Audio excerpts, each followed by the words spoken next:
अगर हमारी मांगे माने नहीं गई तो हरियाणा चुनाव में और महाराष्ट्र के चुनाव में इनकी सरकार पे खतरा मंडरा जाएगा। सरकार नहीं मानी तो हमारा मन बदल जाएगा और सरकार के खिलाफ हम जाएंगे बिल्कुल एकदम। बीजेपी को क्लीन चिट होएंगे इस बार। बहुत साथ दिया हमने बीजेपी का, लेकिन आने वाले समय में क्लियर करेंगे इसको हम। अगर हमारा काम नहीं करेंगे, आज तक हमें केवल आश्वासन के अलावा कुछ नहीं मिला बीजेपी से। की बार जो सरकार बनी है लंगड़ी बनी है, 400 पार नहीं गए, अब की बार ये भी नहीं मिलेगा उनको। सरकार ये जो जुमलेबाजी से बनी है, ये मोदी जी हमारे झूठे वादे करते हैं। उनका शोषण हो रहा है लगातार, इस शोषण को रोकने की जरूरत है। ये शोषण को, ये पूंजीपति सरकार नहीं रोक सकती। सरकार झूठी है। शासन के ऊपर विश्वास किए, इन्होंने हमारे साथ विश्वासघात किया। मैं भाजपा वाले भी हूँ, मैं आरएसएस वाले भी हूँ, लेकिन मैं बोल रहा हूँ ना, आप जितने थे, जो आप सत्ता के पहले थे, आज आप नहीं हैं। इससे तो साफ साफ जाहिर किया कि आप सत्ता के ललायत हैं।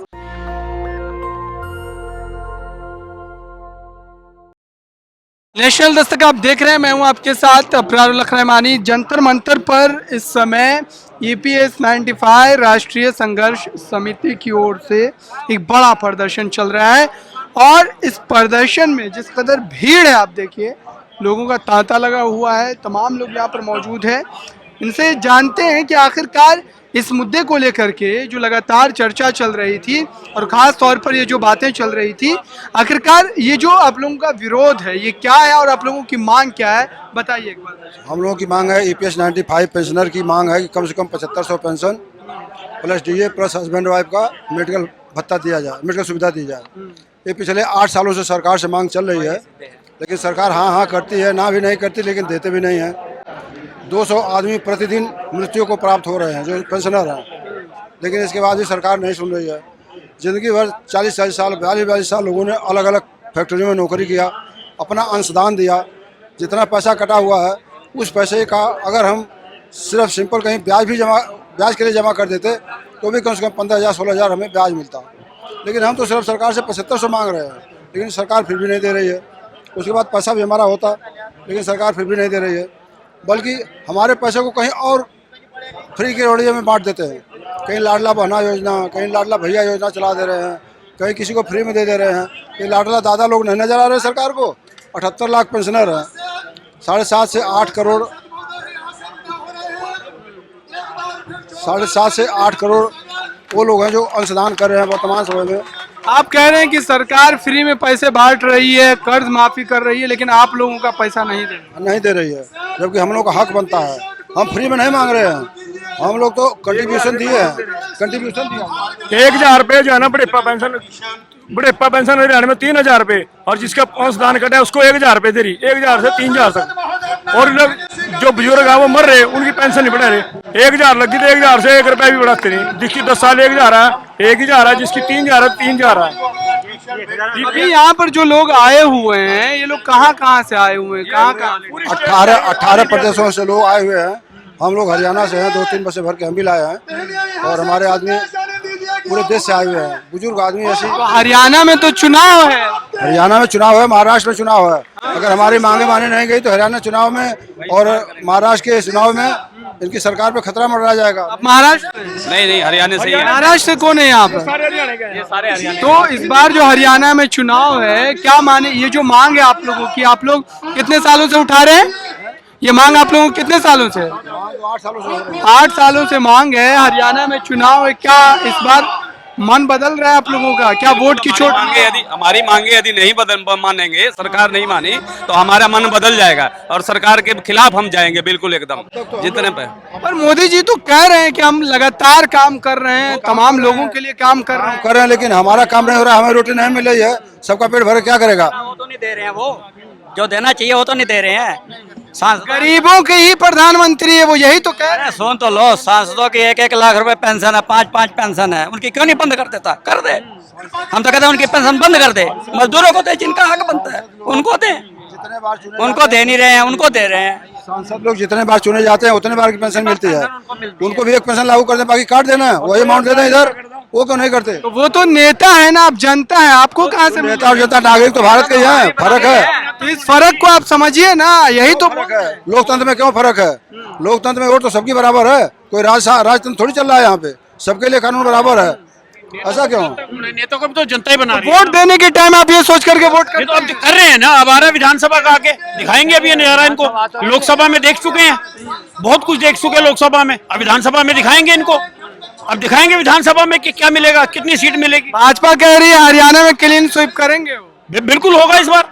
अगर नहीं करेंगे हमारे लेबर का काम तो बिल्कुल होगा, हरियाणा में क्लीन स्वीप करवाएंगे हम घर घर जाकर के करवाएंगे, बीजेपी को क्लीन स्वीप करवाएंगे इस बार। बहुत साथ दिया हमने बीजेपी का, लेकिन आने वाले समय में क्लियर करेंगे इसको हम, अगर हमारा काम नहीं करेंगे। आज तक हमें केवल आश्वासन के अलावा कुछ नहीं मिला बीजेपी से। आश्वासन मिल रहा है हर समय। प्रधानमंत्री महोदय ने हमें 2 बार हमारे नेताओं को आश्वासन दिया, लेकिन आज तक हमारे कार्य तो नहीं किया। क्या करेंगे हम? भूखे मरेंगे क्या? भूखे मरने से अच्छा तो इनको खत्म करो, अपने आप खत्म होने से अच्छा पहले इनको खत्म। भूखे क्यों मरेंगे? अनाज तो मिल रहा है ना। भाजपा कह रही है अनाज किसको मिल रहा है? अनाज अनाज किसको मिल रहा है? 1000 रुपए क्या होता है, क्या मिल रहा है ये? हमें हमारी जो रकम कटी है उसका इंटरेस्ट दे दो। मेरा 18 से 20 लाख रुपए जमा है, मुझे 12 आजकल भीख भी नहीं मिलती, 200-300 रुपए। प्रधानमंत्री कह रहे हैं 80 करोड़ लोगों को अनाज दे रहे हैं फ्री में। 80 करोड़ में हम लोग शामिल नहीं ना, 80 करोड़ में हम लोग शामिल नहीं है।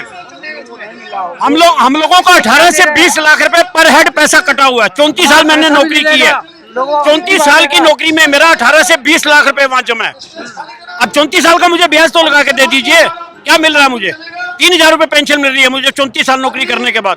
हम सरकार से अपील करते हैं, हस्बैंड वाइफ का इलाज कर लेंगे आप। तो फिर से एक बार तो आप लोगों ने प्रधानमंत्री बना दिया है। बना दिया ना जी, हमें आश्वासन मिला था इसलिए बना दिया, आश्वासन मिला था इसलिए बना दिया। लंगड़ी सरकार बनी है अब की बार, इसीलिए अब की बार जो सरकार बनी है लंगड़ी बनी है, 400 पार नहीं गए, अब की बार ये भी नहीं मिलेगा उनको। हरियाणा में इस बार क्या लगता है, विधानसभा में क्या माहौल बदलने वाला है? बिल्कुल बदलवाएंगे सर, अगर वर्कर का लेबर का काम नहीं होगा कोई बदलेगा। हरियाणा जो है इंडस्ट्रियल एरिया है, मैक्सिमम लेबर लोग हैं वहां पर। हरियाणा और महाराष्ट्र दोनों जगह इंडस्ट्रियल एरिया है। महाराष्ट्र है, महाराष्ट्र में बड़ा खेला हो रहा है। महाराष्ट्र पर सभी की नजरें टिकी हुई है। आप लोग महाराष्ट्र आए, मांग है वो हरियाणा से, हरियाणा की बात कह रहे हैं वो। महाराष्ट्र में तो पहले से ही जो आपका जो गठबंधन है, शरद पवार, शिवसेना और तमाम पार्टियों का, उसमें तो पहले से ही झगड़ा चल रहा है। तो कैसे आप लोग हार रहे हैं? अभी हमको हमारे साथ नहीं रहे तो उसको हम हका लेंगे सत्ते पे। ये हमारे उद्योग की ये ऐसे हालात उन्होंने बनाए हैं, वो सत्ता वालों ने। इसलिए हम पूरा हर 1 महीने के वो उन्हें हमें साहब को उन्हें मुद्दत दिया है, नहीं दिया तो उसको हम सभी तरह से उसको हका लेंगे सत्ते पे। ये बात सभी लोग कहते हैं कि भाजपा के खिलाफ वोट करेंगे, भाजपा के खिलाफ वोट करेंगे, तब भी भाजपा जीत जा रही है। कौन वोट कर दे रहा है भाजपा को? आप लोग बोल रहे हैं नहीं करते हैं, तो भाजपा कैसे जीते? अब की बार 400 पार कहाँ गई? अब का कौन नहीं? सरकार बन गई ना, सरकार बना लिया। समझो, अब तो सरकार नहीं बनी, ये सरकार नहीं बनी। सरकार ये जो जुमलेबाजी से बनी है, ये मोदी जी हमारे झूठे वादे करते हैं और वर्कर को इन्होंने इस गवर्नमेंट ने कुछ नहीं दिया है। हर सेक्टर में इन्होंने प्राइवेट कर दिया। किसी भी कंपनी में चले जाओ, किसी भी कोई भी सेक्टर देख लो उठा के, ना तो रोजगार दिया है, ना वर्कर के हित में कोई फैसले लिया है। हर फैसला इन्होंने वर्कर के खिलाफ ही फैसला लिया है। पेंशन देख लो, जो भी पेंशन का मुद्दा है, आज जो वर्कर 35 साल नौकरी करके जा रहा है उसको क्या मिल रहा है? कुछ नहीं मिल रहा है। वो हाल की महंगाई को देखते हुए अपना भी वो खर्चा गुजारा। 8 करोड़ लोगों को रोजगार मिला है, प्रधानमंत्री ने कहा। किसको रोजगार मिला है? आप बताओ, हरियाणा में कितना रोजगार मिला है? बताइए, दिल्ली में कहाँ मिला है? महाराष्ट्र में कहाँ मिला है? प्रदेश में बताओ कहाँ मिला है? किसको मिला रोजगार?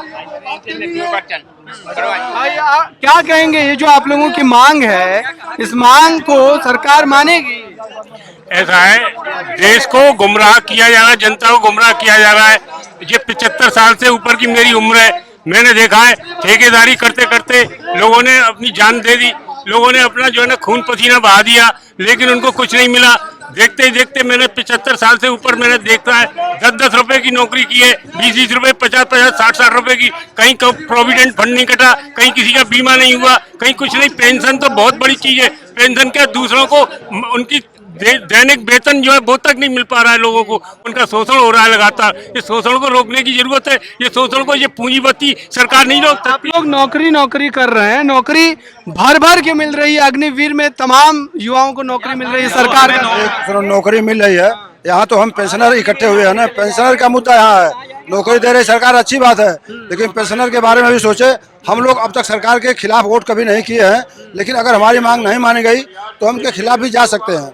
अब इनके जो समर्थक हैं जब उनके खिलाफ जाएंगे तो क्या असर होगा, आप खुद अंदाजा लगा सकते हैं, मोदी साहब भी अंदाजा लगा सकते हैं। हम उनके समर्थक हैं, आज तक उनके खिलाफ कभी किसी ने वोट नहीं दिया। क्या कहेंगे आप, युवा हैं, नौकरी की जो चर्चा चल रही है, भाजपा के तमाम लोग दावा कर रहे हैं, बड़े बड़े सांसद कह रहे हैं अग्निवीर में तमाम युवाओं को नौकरी मिल रही है, सभी को काम करने का मौका मिल रहा है, आप लोग विरोध कर रहे हैं। भाई मैं नौकरी, देखो मैं ज़्यादा वो नहीं पढ़ा हूँ, मैं फिर नौकरी की तलाश में नौकरी मिल नहीं रही है। अपना कारोबार करके बैठा हूँ मैं, उसमें भी कारोबार करने के बाद भी काम है ही नहीं। कैसे कैसे मैं पैसे किसी से लिया उधार, मैंने छोटा सा कारोबार। मुद्रा लोन मिल रहा है सरकार की तरफ से, आप लोग को नहीं? सर लोन देने वाले तो दे देंगे प्यार से, बाद में जो चढ़ाई करेंगे, अगर प्रेशर पड़ता है हमारे ऊपर, मान लीजिए लोन आपने दे दिया प्यार से, कोई ब्याज नहीं चढ़ा रहे, उसके बाद अगले दिन देखो पता चल जाएगा ब्याज उसका डबल आ गया, तो फिर हम कैसे भरेंगे उसको? और हम लोग क्या है कि किसी सरकार किसी पार्टी के खिलाफ नहीं है ना, हम किसी पार्टी को सपोर्ट। मांग किससे कर रहे हैं? मांग हम सरकार से, जो सरकार के खिलाफ है। सही बात है, तो सरकार जो सरकार रहेगी हम उसी से खिलाफ। आज बीजेपी है तो उसके खिलाफ है, उससे मांग कर रहे हैं। कल कांग्रेस आ जाएगी, कोई पार्टी आ जाएगी, हम उससे मांग करेंगे। हम मांग रहे हैं सरकार से, बशर्ते हम किसी पार्टी से नहीं मांग रहे, सरकार में जो बैठी है उस पार्टी से मांग रहे हैं हम। बस हमारा मुद्दा ये है कि पेंशन। इस बार जो बजट आया है, बजट में ये कहा गया कि मध्यम वर्गीय के लिए सबसे ज्यादा काम किया गया है, जो मिडिल क्लास है सबके लिए काम हुआ है। ये मिडिल क्लास के वर्कर हैं जो आज यहाँ सड़कों में बैठे, ये मिडिल क्लास ही था जो आज सड़कों में बैठी, जो रिटायरमेंट है उनको 1000 रुपए दिया जा रहा है। सरकार झूठ बोल रही है, सरकार झूठ ही था ये आप लोगों को नजर नहीं आ रहे हैं, अभी झूठ बोल रही है। अभी संसद आए थे, उन्होंने भी कहा कि जाना आपकी आवाज उठाएंगे। सांसद कह रहे थे, जो सांसद आए अभी वो भी कह रहे कि हम आपकी आवाज उठाएंगे। ये जो है ना 2014 से चल रहा है हमारा सिलसिला, हम आपके जाना पेंशन लगा देंगे, लेकिन झूठे वादे करते हैं मोदी सरकार। 2 बार झूठे मोदी, और ये जाना इसने लंगड़ी सरकार कर दी। अभी जाना इसको झटका भी लगा, हरियाणा में 10 में से 5 सीट आई, पहले जाना 10 की 10 बीजेपी की थी, अब 5 आई। हरियाणा का चुनाव है, आगे ये जाना 90 में से 1 भी नहीं आने के विधानसभा में, अगर यही कंडीशन रही। भाजपा कह रही है कि हम पूरा जीतेंगे, लोकसभा में गलती हो तो उनको पता लग जाएगा, अगर जो हमारी पेंशन नहीं लगी उनको पता लग जाएगा आएंगे कि नहीं आएंगे, उनको क्लीन चिप कर देंगे हम। ये जो है ना पेंशनर 78 लाख पेंशनर हैं और उनके परिवार भी हैं, करोड़ों की संख्या है, हरियाणा में बहुत संख्या है। तो इसलिए जो है ना हम आप लोगों कह रहे, हमारी पेंशन का मुद्दा सबसे बड़ा, हमारी पेंशन लगाई। मैं प्रयागराज से रघुनंदन सिंह, राष्ट्रीय संगठन मंत्री। प्रयागराज से? हाँ, रघुनंदन सिंह, राष्ट्रीय संगठन मंत्री। आज जो रिजल्ट 2024 का जो आया है भारत सरकार के खिलाफ में, वो EPS 95 पेंशनर्स का श्राप है। हम लोगों ने कहा था कि हम लोगों का पैसा कटा हो, आपका कोई वो नहीं, खैरात नहीं मांग रहा हूँ। हमारा 15-20 लाख रुपए एक आदमी का वहाँ EPFO में जमा है। अगर हमारा इंटरेस्ट ही आप देंगे तो 15-16 हज़ार होगा, तो हम आपको 7,500 प्लस DA महंगाई भत्ता मांग रहा हूँ, पति पत्नी का मेडिकल। और 3 बार प्रधानमंत्री जी वापस आश्वासन दिए थे, 3 साल बीत गया था, श्रम मंत्री, वित्त मंत्री सभी ने आश्वासन दिया। तो हम तो आश्वासन के ऊपर विश्वास किए, इन्होंने हमारे साथ विश्वासघात किया। इसलिए ये 200 यूपी में तो आपको गर्व करने का मौका दिया है योगी बाबा ने, मुख्यमंत्री ने, तो आप क्यों विरोध? बिल्कुल गर्व दिया है, बहुत काम कर रहा है, भारत सरकार भी किया है। आप विरोध भी कर रहे हैं? विरोध इसलिए कर रहा हूँ, हम अपना अधिकार के लिए कर रहा हूँ, हमारा कंट्रीब्यूशन है। हम ये नहीं खैरात नहीं मांग रहे हैं, हमने देश का विकास किया है, देश का निर्माण करता हम हैं। हमसे ज्यादा कोई देशभक्त हो ही नहीं सकता, चाहे वो प्रधानमंत्री हो, राष्ट्रपति हो, कोई भी हो। बड़ी बात कह रहे हैं। हाँ, ये प्रधानमंत्री राष्ट्रपति से कह रहा हूँ कि वो कोई हमसे ज्यादा राष्ट्रभक्त तो नहीं है। क्यों? कि हमने पूरे सैलरी से कटवा करके देश का सेवा किया, सेवा काल में, और बुढ़ापा में हमने पैसा जमा किया, कम से कम बुढ़ापा में हम सम्मानजनक जीवन जिए, उसके मैंने पैसा जमा किया। आज 1171 रुपया जो मिल रहा है, क्या 1171 रुपये में एक डॉक्टर के यहाँ जाते हैं तो वो 500 रुपया जो है फीस मांगता है, तो मेरा दवा भी नहीं होता है। आज ये दृश्य जो देख रहे हैं ना, ये दृश्य अब आप देखिए। लोग, आप राष्ट्रभक्ति की बात कर रहे हैं, राष्ट्रभक्त आप नहीं है, जो भाजपा में है वो राष्ट्रभक्त है। भाजपा वाले यही कहते मैं तो हैं। बोल रहा हूँ ना, मैं भाजपा वाले भी हूँ, मैं आरएसएस वाले भी हूँ, लेकिन मैं बोल रहा हूँ ना कि आप जितने थे, जो आप सत्ता के पहले थे, आज आप नहीं हैं। तो मैं कह रहा हूँ मैं भाजपा ही हूँ। सत्ता के बाद बदल गए वो लोग। बदल गए हो, क्योंकि फिर भी आप जिता रहे। आज भाजपा की सरकार ने 13 में ही जावड़ेकर जी ने कहा था कि उस समय 13 में आया था सर्वे होकर के कि 3000 महंगाई भत्ता मेडिकल सुविधा मिलेगा, और जावड़ेकर जी ने कहा था कि मेरी सरकार आएगी तो 90 दिन के अंदर कर दूंगा, और आज 10 साल हो गया, लगभग 11 साल में प्रवेश कर रहा है और आज तक आपने किए। तो इससे तो साफ साफ जाहिर किया कि आप सत्ता के ललायत हैं। सत्ता में रहेंगे, विपक्ष में रहेंगे तो कहेंगे मजदूर का समस्या का समाधान करूंगा, और सत्ता में आएंगे तो क्या कर रहे हैं, सामने हैं।